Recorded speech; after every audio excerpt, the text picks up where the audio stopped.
first looks, hair, makeup. Yeah. Okay. So yeah, I mean, it's not me doing the countdown now. It's Zoom connecting to YouTube. Okay, done. Redirecting to YouTube. Okay. Let's see. God, this feels a little nerve-wracking. I've been doing audio only for so many years on Mixler. Yeah. Now it's YouTube. It's a whole other world. Well, hello world, as it were. Here she is, Yeah. boys. Here she is, world. Here's Rose. Start with my little musical theater reference. Okay, YouTube's been a bit slow. Let's see. Let's just try refreshing this.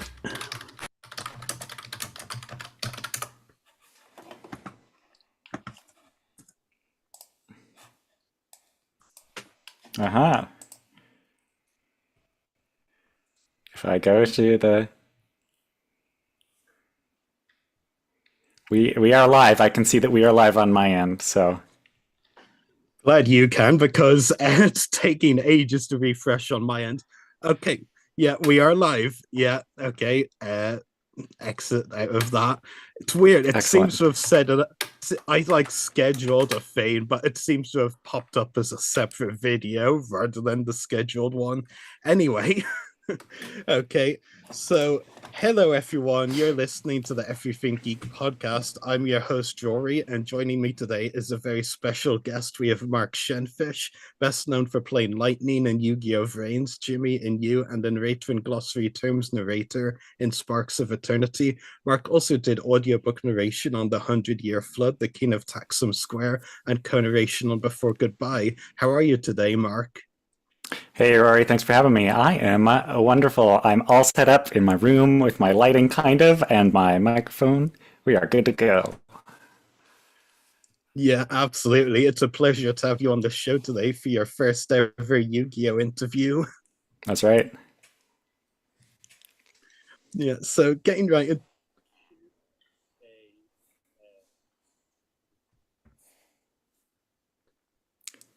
in. Oh, yeah, YouTube's playing tricks on me with a tab I Is it meant to loading close. now? Yeah, yeah. No, I just started hearing like audio back from the live stream. That's so not great timing when we're a few steps ahead. Yeah. Well, there were going to be kinks in the first live stream, but Yeah. yeah. So yep. So first of all, Mark, can you tell us how you got into acting and music? Yeah, the music's always been a part of my life. We have some family home videos of me sitting on my dad's lap at like age 3, harmonizing with him. I think my parents both musicians.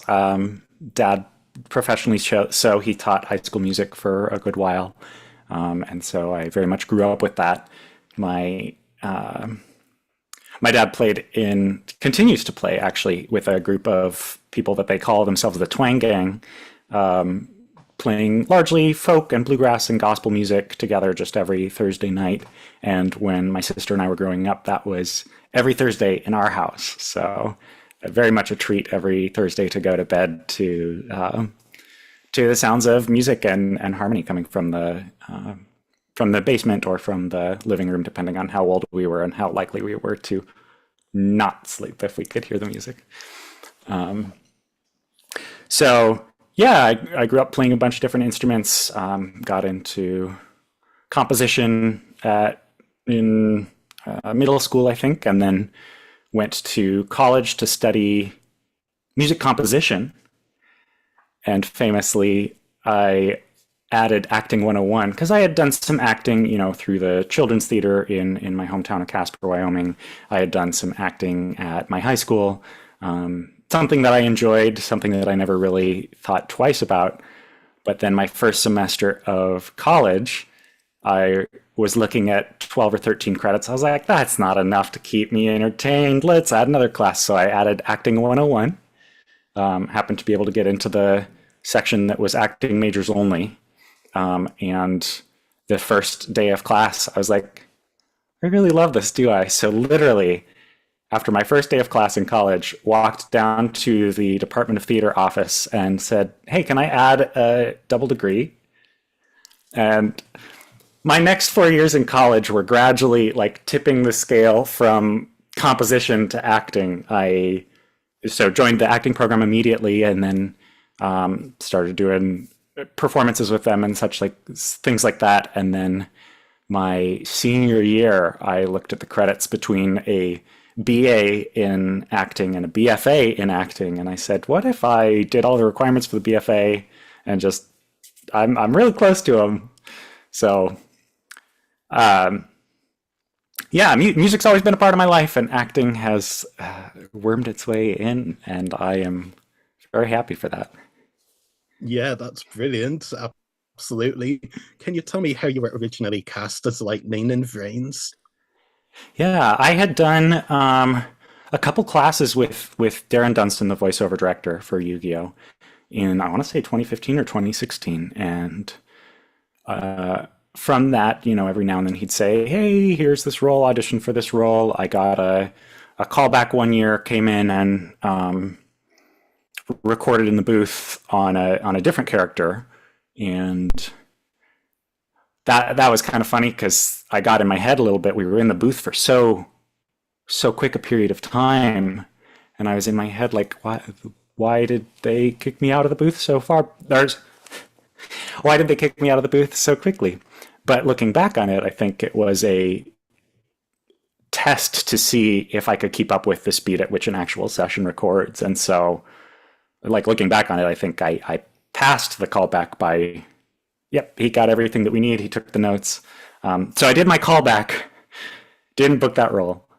And then I want to say a year later in April, got an invitation to audition for question mark, question mark, question mark. And, they had the picture of Lightning and some descriptions of him, and auditioned for that, and didn't even have to do a callback for that one because I had already proved that I could do the session speed with my previous callback, I think.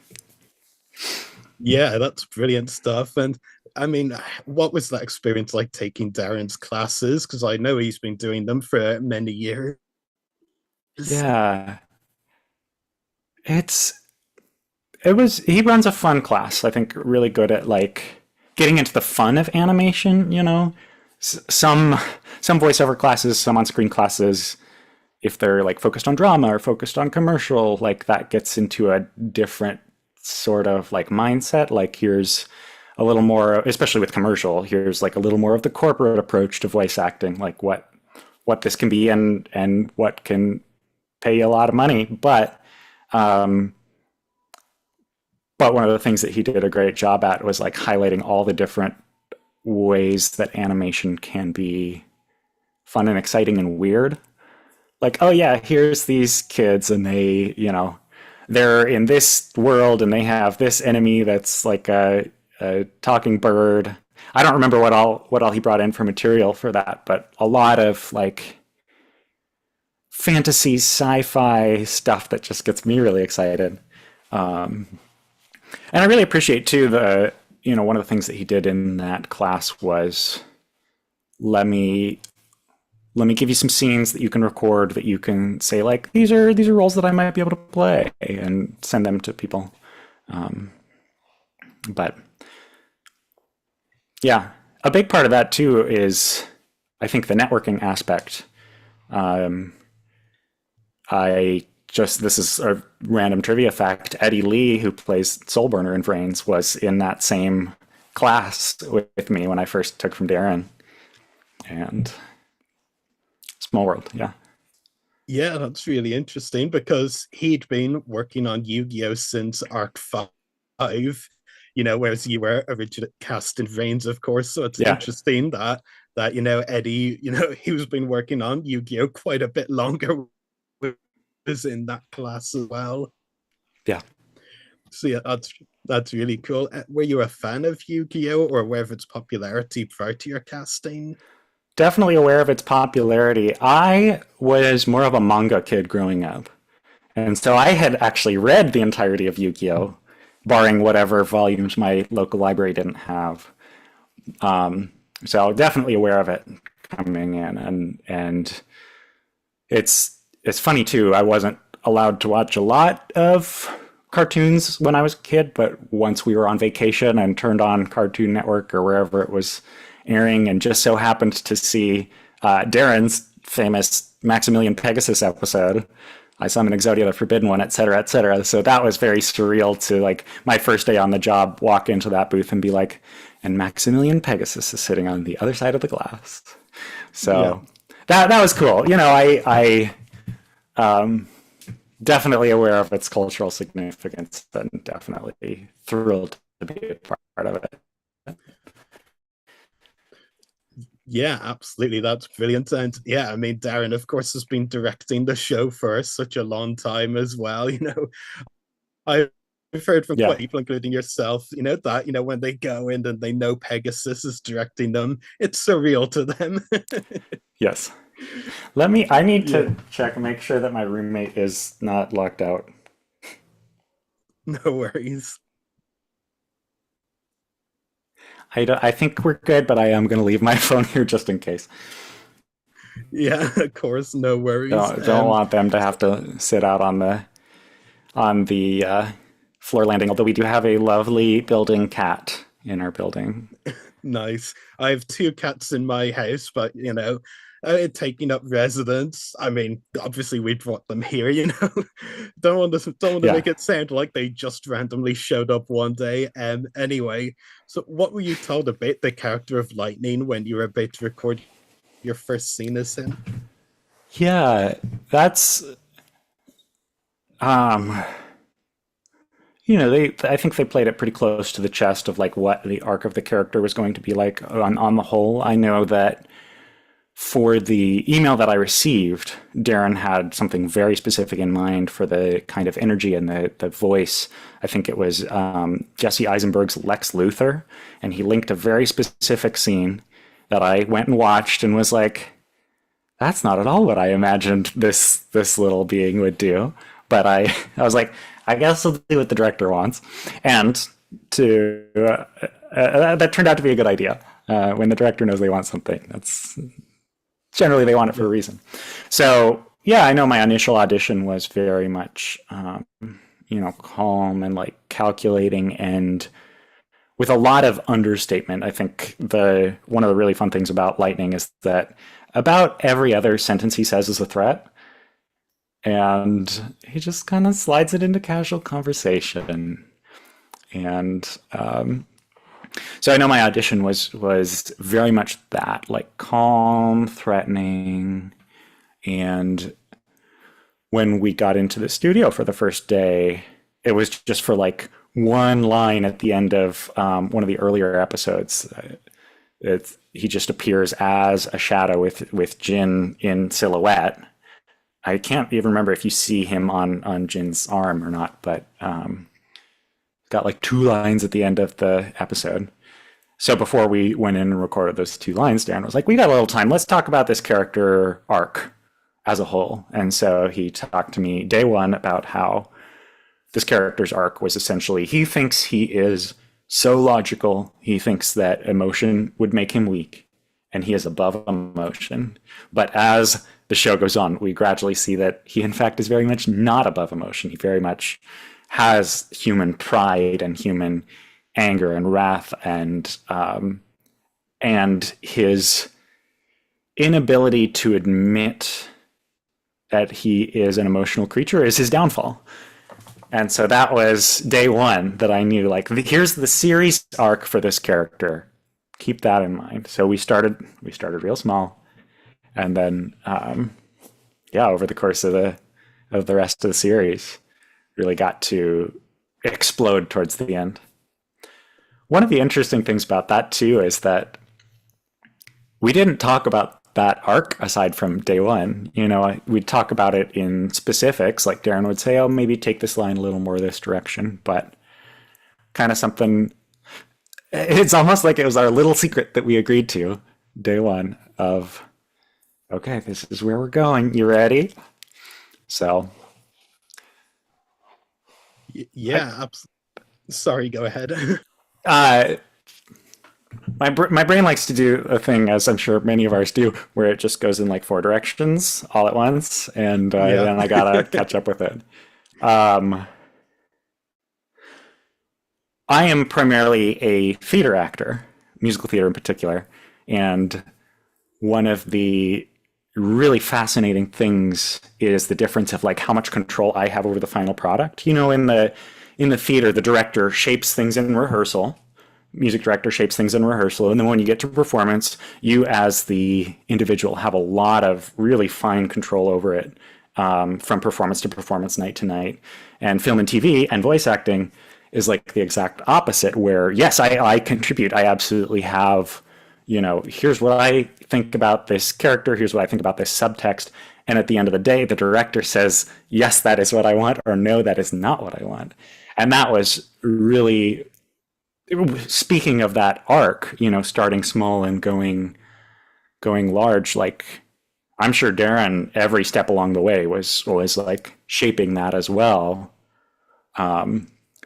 And just kind of amazing how we both work towards the same goal, but it's a much different feeling being not in that precise control, to look at it afterwards and be like, yeah, we did that. I see what he was doing with this. I see what he was doing with this, and um, yeah, Yeah, absolutely. And yeah, that's like really cool that like right from the start of your first session as Lightning, like I mean, because Yu-Gi-Oh is such like a big and like secretive franchise now. It's like mm, it's really cool that like he just like gave you the whole character arc right in the yeah, first session rather than like gradually, you know, give you pieces in every session. He was just like, yeah, right, let's go through the whole story of the character right from the start. That's pretty cool, to be absolutely. fair. Well, and yeah, you Yeah. talk about like foils. You talk about contrast between the character at the start of their arc and the character at the end of their arc. It's awesome that he was able to come in and say, here's point A, here's point Z, here's how we get there. So that, you know, we could really start small at the beginning and start very logical. Not that he's not logical when when Lightning is becomes emotional later on in the series, but like just really focusing in on that like very, you know, his single-mindedness of he knows exactly what he's doing and what he's about. Yeah, absolutely, for sure. So what would you say are the similarities you see between yourself and Lightning, if any? Yes. I I think that it does come down to my computer's yelling at me in the background. I'm going to ignore it. It'll be fine. I think that it ultimately does come down to our kind of shared affinity for logic and efficiency. And, you know, I'd like to think that I'm unlike Lightning in most ways. Um, in that, you know, I am aware of my emotions. I'm not afraid to say, yeah, I've got some human flaws, as does the AI in this, you know, in this show. But yeah, certainly we're both fond of logic, of trying to find the shortest, most effective solution to any problem.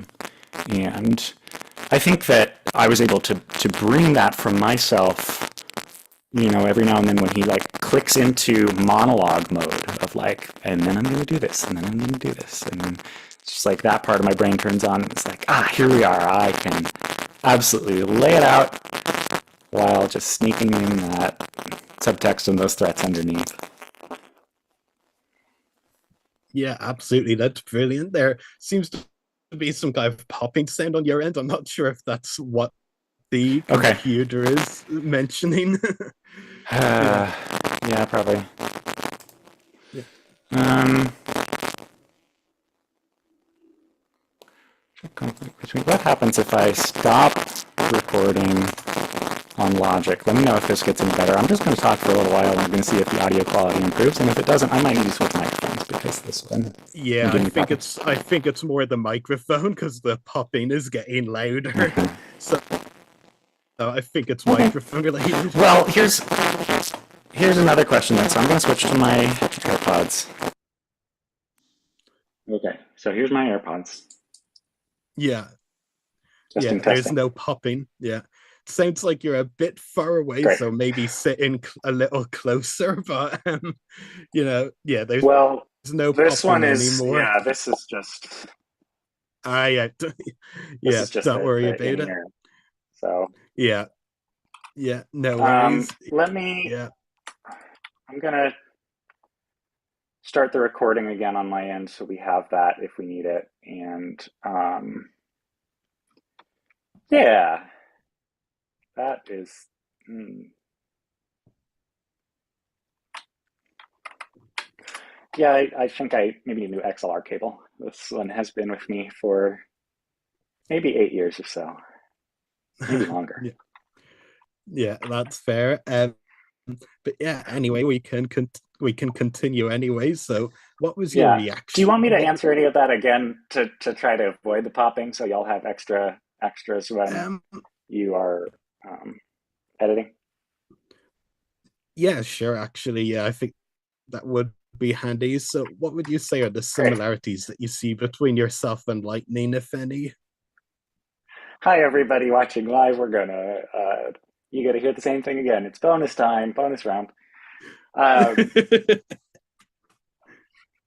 I think the biggest similarity between us, and I'm just gonna repeat exactly what I said. Well, my microphone was not cooperating, but probably the biggest similarity between the two of us is our affinity for logic and search for efficiency, and finding the simplest solution to any problem. Um, there are, of course, a lot of things that I would like to think that I do not have in common with this genocidal supremacist being, um, but definitely found out that with whenever he drops into like his monologuing mode of here's step 1, 2, 3, 4, 5, and then I will kill all of the humans, that like logical part of that really allows my brain to snap into that cadence or something. I'm like, oh yeah, I know this. I like this. I do this all the time. Like, let me plan out my day, and then I know exactly where I'm going. Um, so yeah, that's an abbreviated version of what I said with the microphone popping. Yeah, absolutely. So, what was your reaction to being cast in VRAINS? I was thrilled. I mean, the it's an interesting thing being a performer, being somebody who is carving out your place in this industry and in this world of just like the it's exciting to be here is not only a global franchise that is recognizable, that is something that I knew and grew up with, but also learning that, oh yeah, and by the way, you're the big bad who's been controlling the strings the whole time. Like there's something very thrilling about that.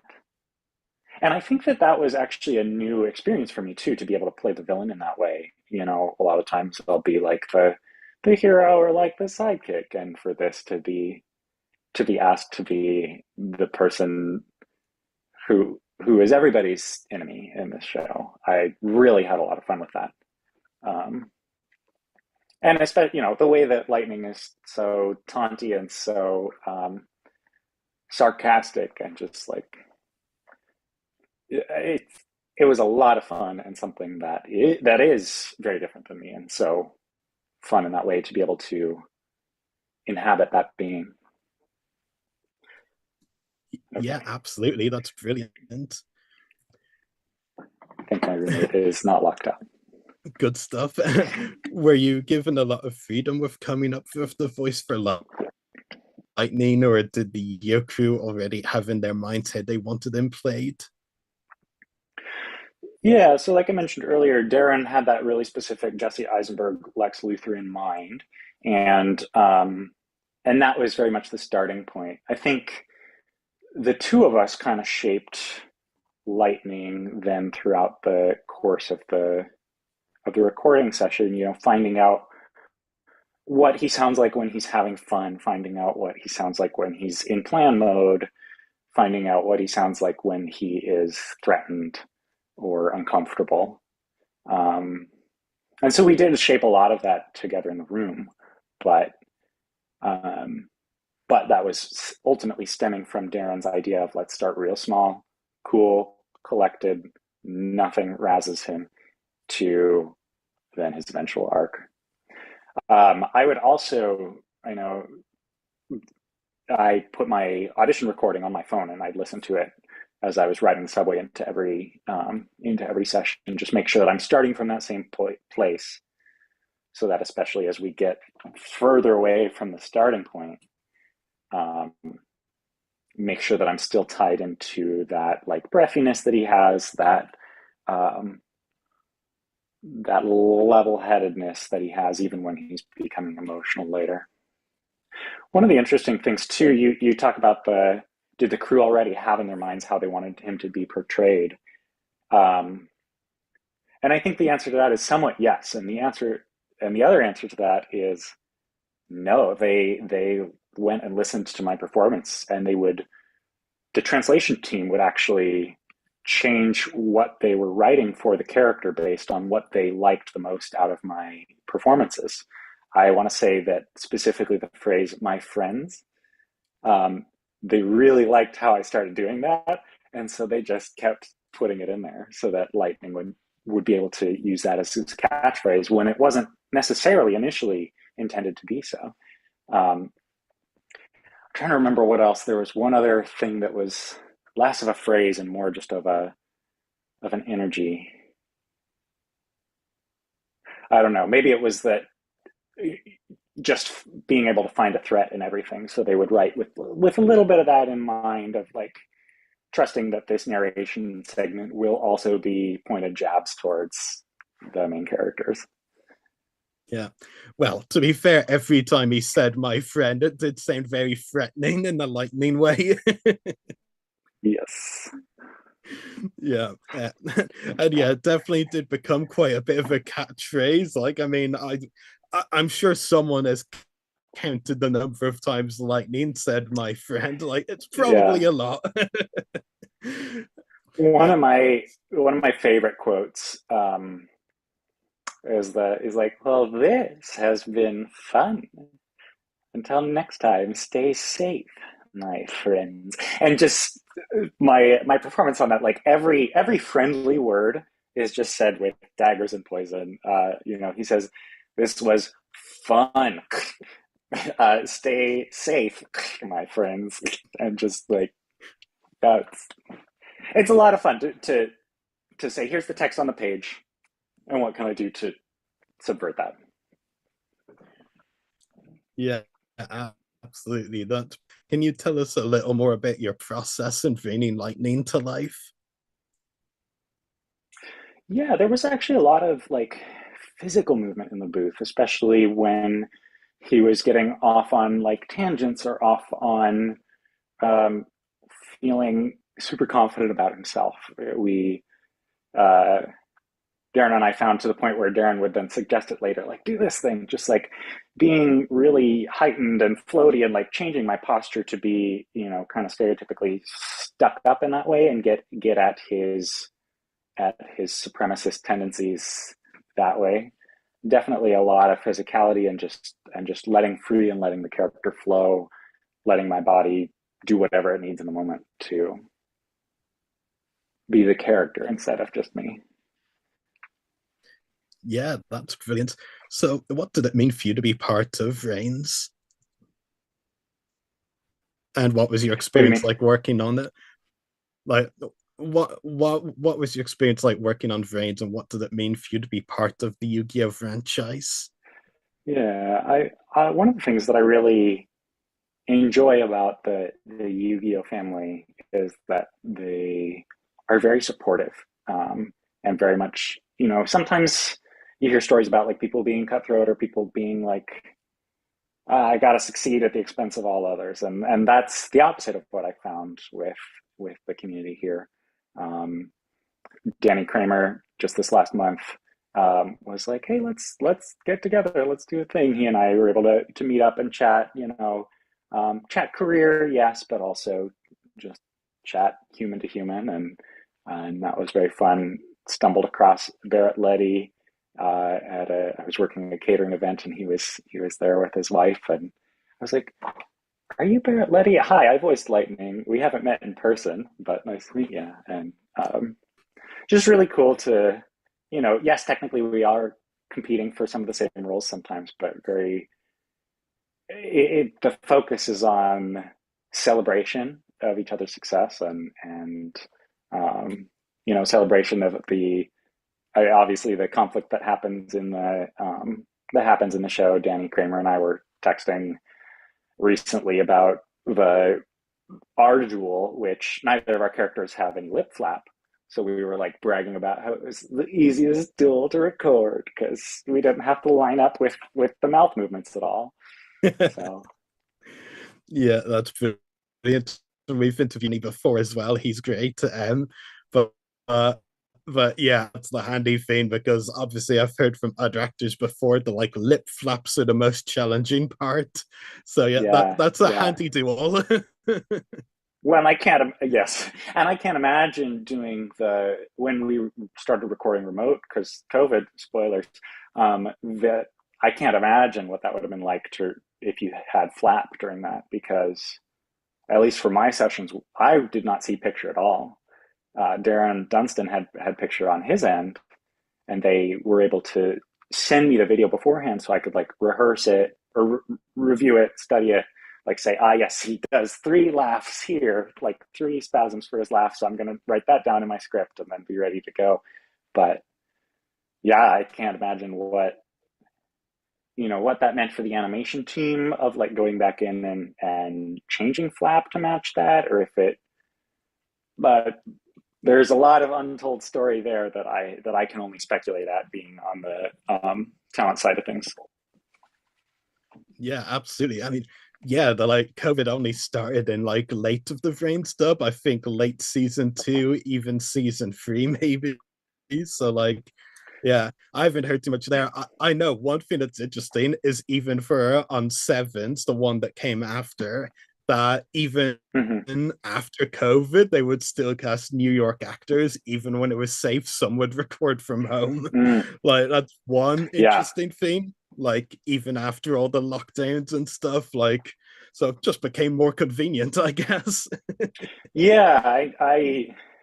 They must trust enough in the vocal quality of the people recording from home that they're like, yeah, it'd be better if we were in your booth. If it would be better if you were in our booth, but yeah, I don't know um, what those discussions are. Yeah. So what did you enjoy the most about playing Lightning, and which scene or scenes did you most enjoy recording?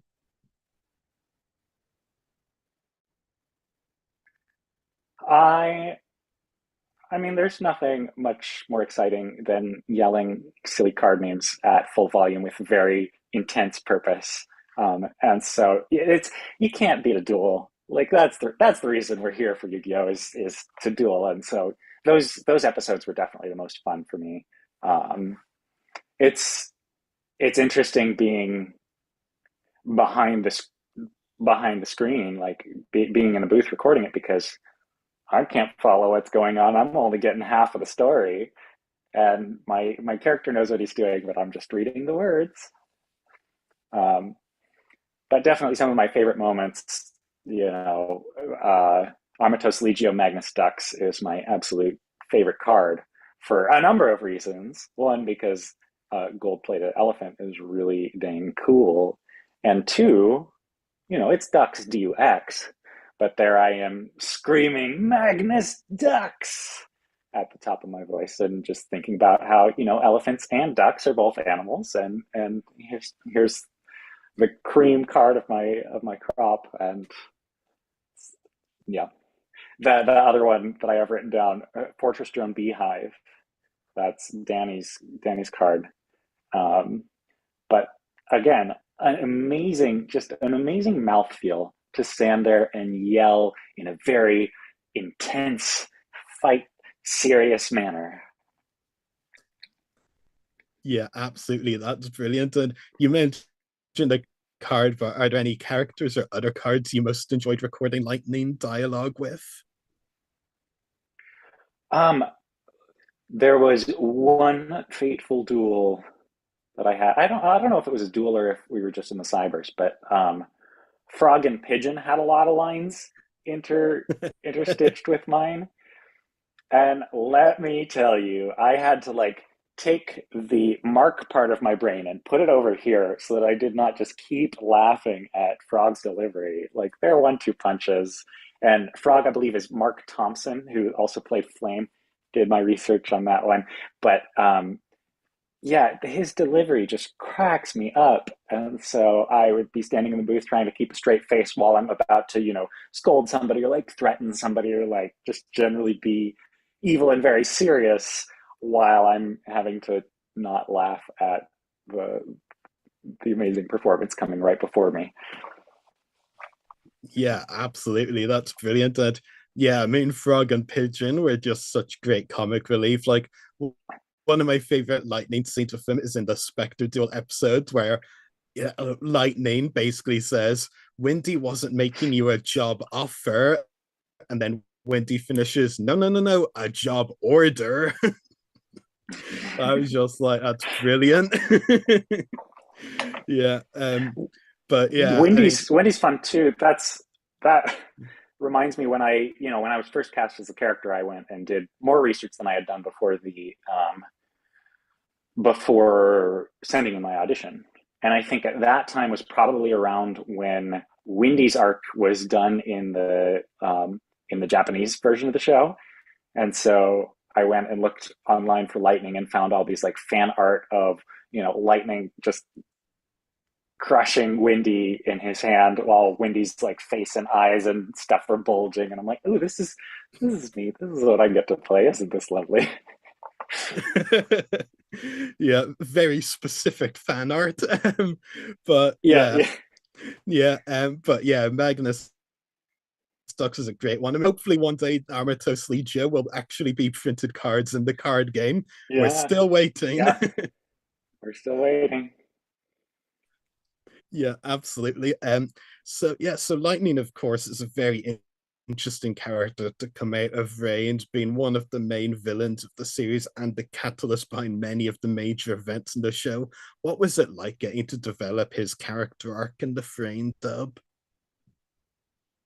It's interesting because like looking at it from an in canon perspective, yes, absolutely. He's pulling all the strings. He's doing all the maneuvering, literally from episode one, which is very cool and amazing that is my character.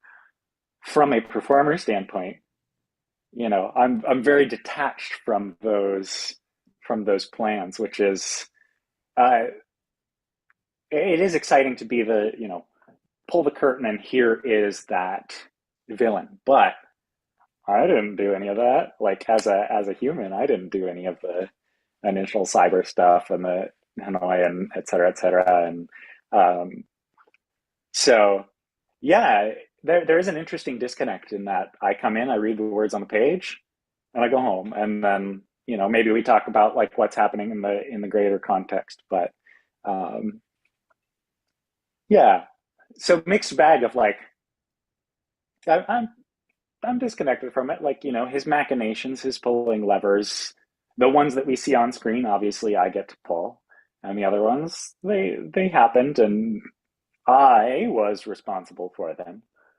But there, excuse me, but there's a little bit of a disconnect. And on the other hand, like just bragging rights of the big bad is very exciting. Like not Yeah, a big bad, not a season one big bad or a season the big bad. So very fun. yeah, absolutely. That's brilliant. And I know you mentioned, of course, that pretty much right away, Darren told you the character arc for Lightning in your first session. But when you Mm-hmm. were originally cast, did you imagine that he would have such a big role? Um, honestly, I can't recall because that was that small portion before going into the studio. Um, I think the audition email certainly hinted that he would have larger implications on the story, and so I was excited about what that meant, but I don't think I knew, like, he's been pulling the strings since day one, since before day one, probably until going in and talking with Darren on my first day in the studio. Yeah, that's really cool. So what would you say are your favorite memories from your time working on VRAINS? Well, let's see. I'm gonna maybe get ahead of myself. I A couple of the things that I have written down are um, stuff I've already talked about, but so I'll just touch on them briefly. And then the last thing that's on my mind kind of gets to your next question here. But very, uh, very proud of, like, hearing from the translation team. Oh yeah, we liked My Friend so much, we just made it your catchphrase. That was very exciting. I mentioned cracking up in the booth to Frog and Pigeon, and just the difficulty in keeping a straight face.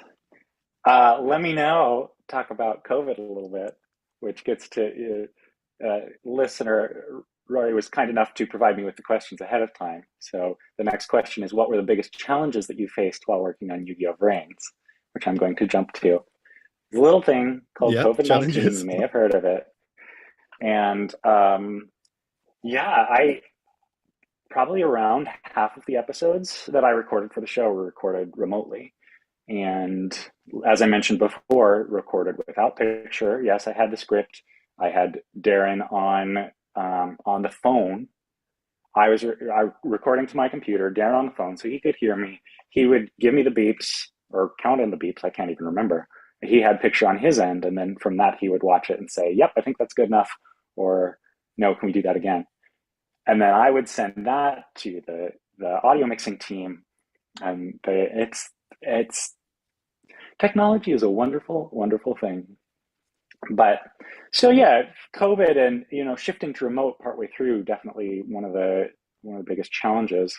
Um, Also, some of my favorite memories. The One of my dear friends, Tony Lagrasso, invited me, or I think I invited myself, but they were kind enough to say, yes, please come stay with me during the first part of quarantine, because otherwise we would have been living in our apartments by ourselves.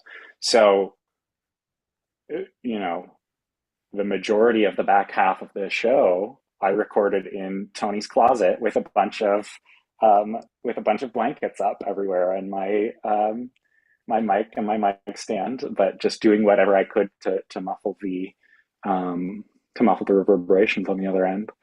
And I know I was reminded as I was going through some of my stuff on Twitter yesterday that, like, that battle with Varys at the end, where Lightning is down to his last straw, like coughing, like dying, like just being very weak and spitty and pathetic, and that was recorded in Tony's closet in West Virginia, and it's just kind of a funny, fond memory looking back on it, like seeing what we've come through. Um, but yeah, just such a big moment for the character. Such a big moment for the character, just in a closet in an apartment in West Virginia. Yeah, sorry, Mark. I think there was a bit of lag when you said coughing, and then afterwards, I think it went a bit Okay. unstable. So just if you can repeat that, please, after the Sure, sure, coughing sure, sure, and sure. dying. So yes, so all of this coughing and dying and, like, sputtering that Lightning was doing in that battle with Varys was, this hugely important moment for this character and his arc and his death. Uh, Death, kids show, you know how that works. Um, his deletion. I don't know, what do they even call it in this show. Um, but all of that, like, big character moment was done in a closet with a bunch of blankets, in a closet, in a room, in an apartment in West Virginia, and just, I cherished that moment.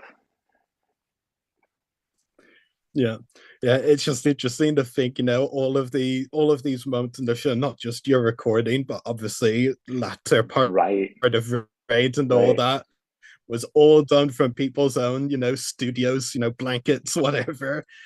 Just a Yeah, very different time. yeah, for sure.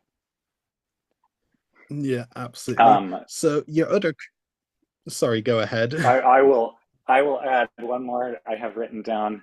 Um, so when we were recording from home, before we ever had a session, the audio mixing team asked us to record something and send it to them so that they could approve our setup or give us suggestions. And so I, did a bunch of recording at Tony's apartment. Then I came back to my apartment in New York and had to send another one in my apartment in my closet with my blankets. And Joe Shalek, who's the main recording engineer, um, I texted it to him. I was like, "Can you take a listen?" And he said, it just gave me some really great compliments. He said, "Hey, I'm only getting room tone when I crank it up absurdly to levels we would never use. This is a great actor home setup. Like, well done." And I said, "Oh, thank you. That's such great praise. I kind of want to print this out and put it on my wall."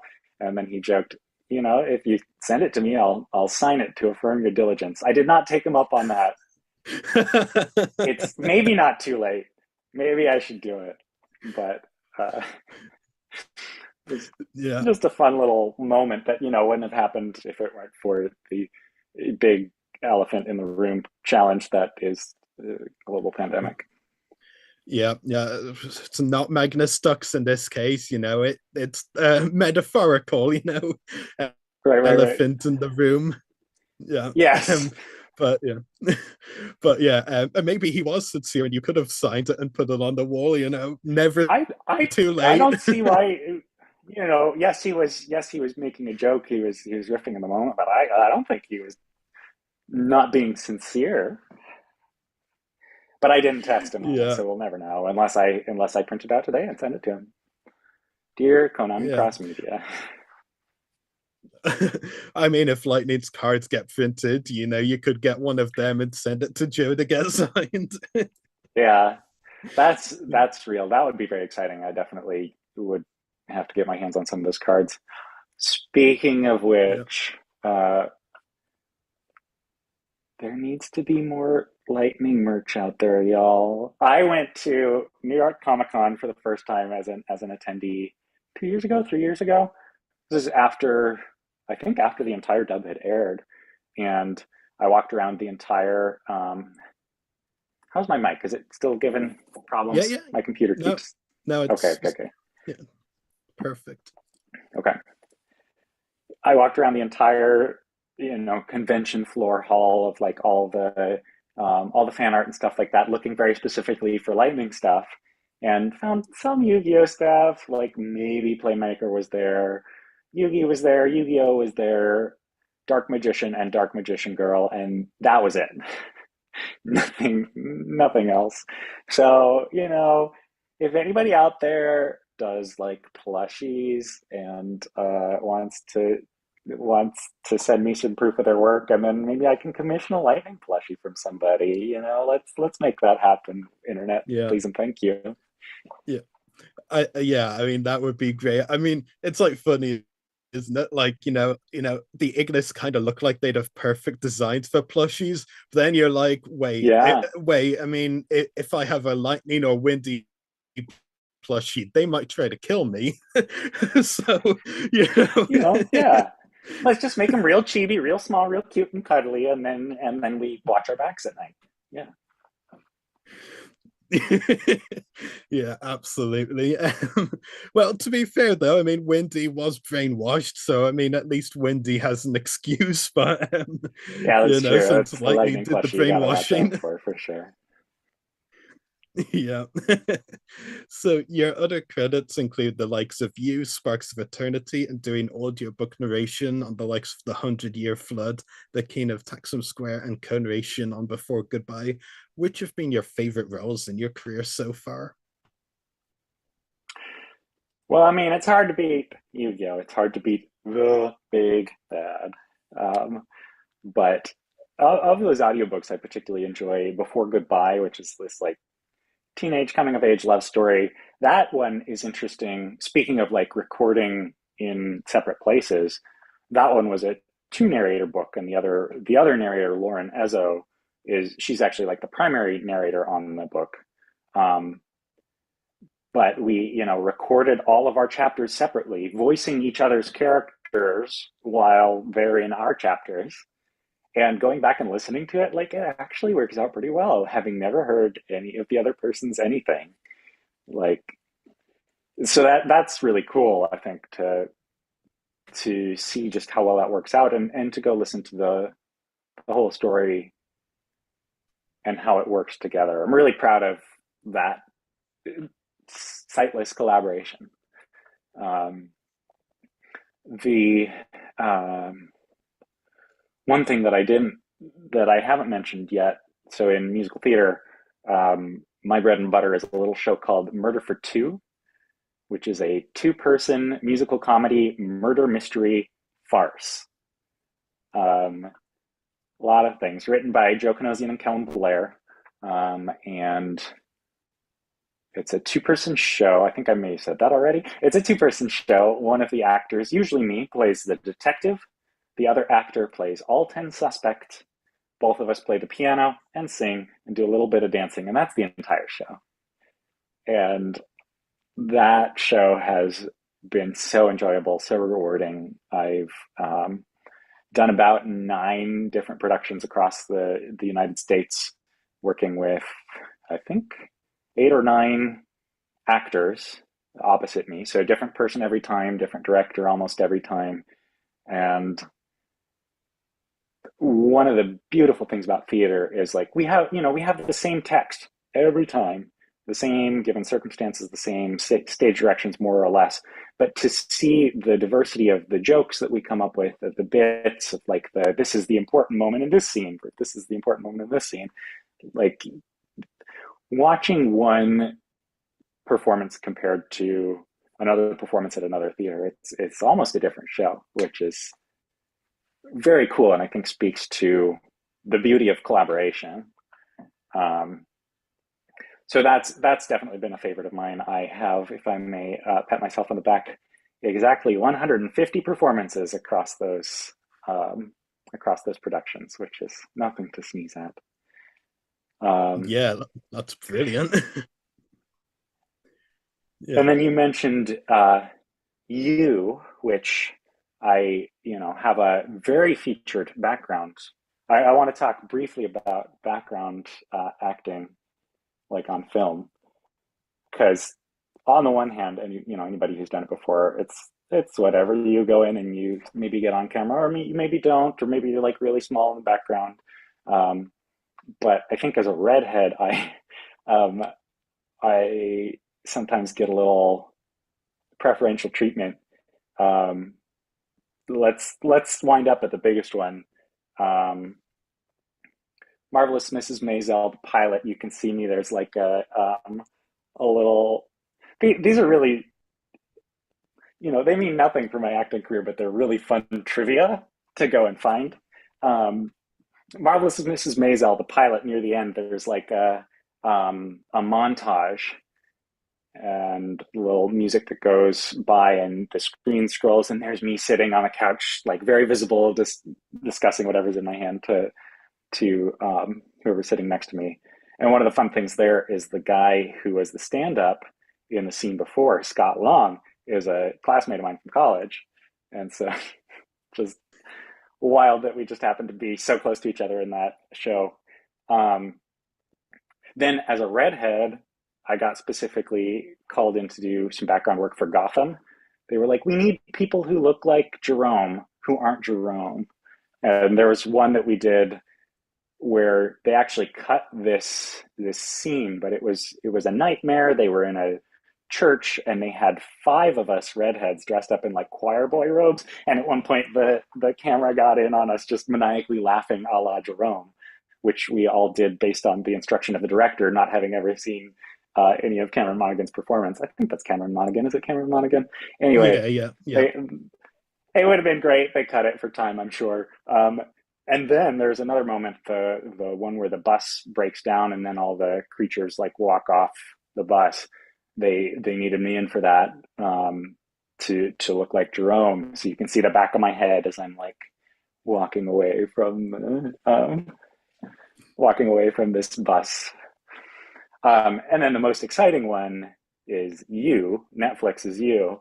They again need a redhead because they needed somebody's. I think Candace Stone is her name. They needed a picture of her brother, and so they found me, a redhead, and brought me in, and we.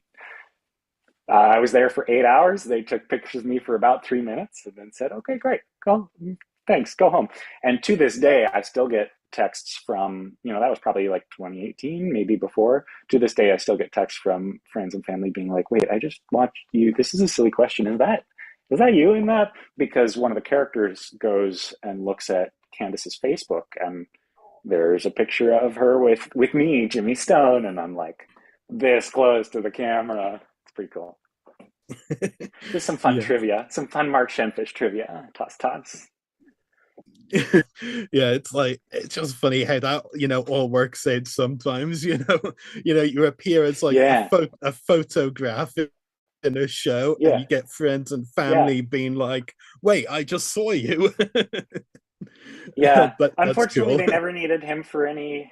They never needed Jimmy Stone for any lines, for any backstory, anything like that. But if the writers change their mind, hey, Netflix, give me a call. Yeah, absolutely. So, which would you say has been the most challenging role in your career so far? Can be for acting, music, etc. I've got a couple things that come to mind. One of which, so I mentioned Murder for Two, the two-person murder mystery show. I got the wonderful opportunity to play the suspects for the first time in New Hampshire at the end of 2022. And that, you add piano plus singing plus now you have to be 10 different characters and shifting back and forth between them in real time in front of an audience.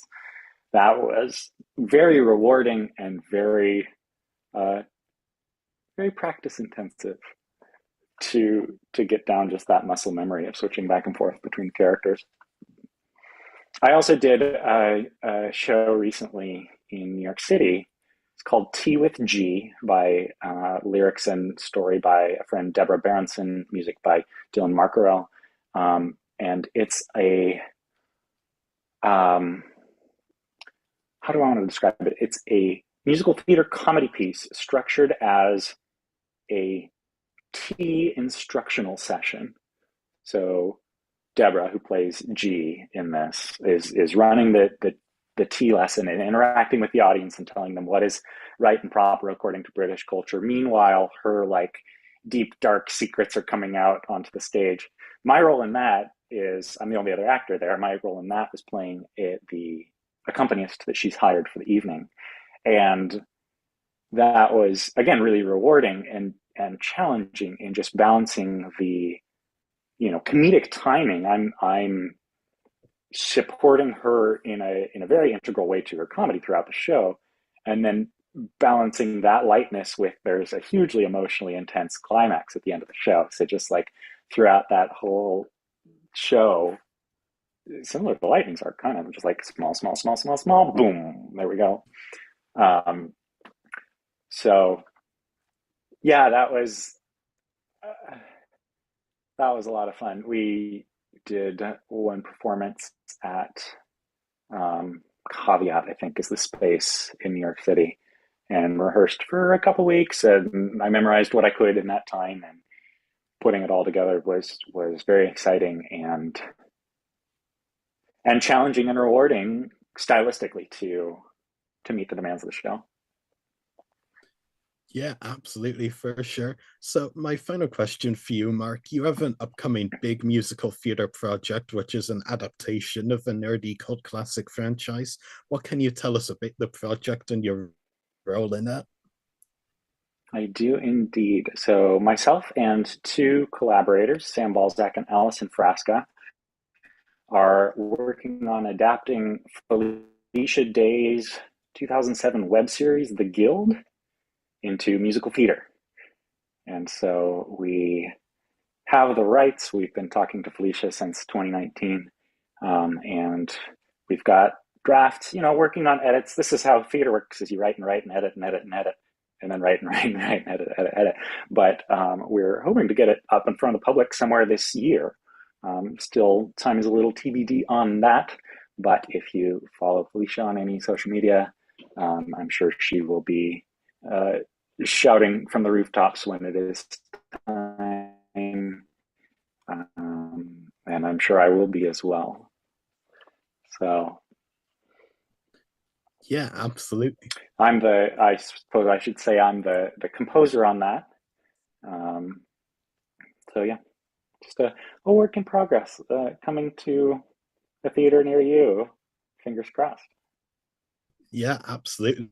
That's brilliant. And what are you most excited for with that?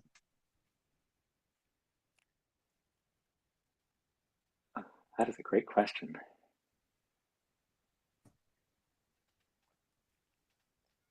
I'm really proud of the work that we've done. I, it's silly, it's intense, it's silly, it's irreverent, it's silly. A lot of silliness in this show, but I think we capture the spirit of the web series pretty well, and